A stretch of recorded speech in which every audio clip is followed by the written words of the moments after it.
How are we handling maintenance for the stack and for the hub?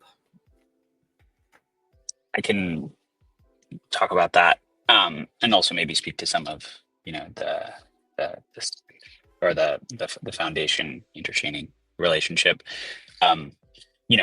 Almost every protocol has a foundation and a product team, and what previously what the Interchain Foundation had tried to do was to divide up maintenance and development of kind of the core part of its product, right? The way most foundations work is they're giving out grants to people building in the ecosystem and trying to facilitate growth, but there's a labs entity that supports kind of the core part of the technology stack.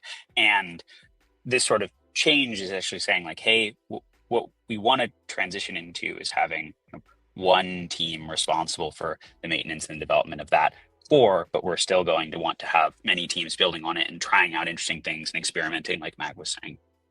In terms of kind of specifics for maintenance, what we're doing is we're working with the stewards over the course of the next 6 to 9 months to gradually hand off responsibility and to train our team up and to grow our team in terms of being able to first take over maintenance and then really accelerate into this full stack development that we want to do.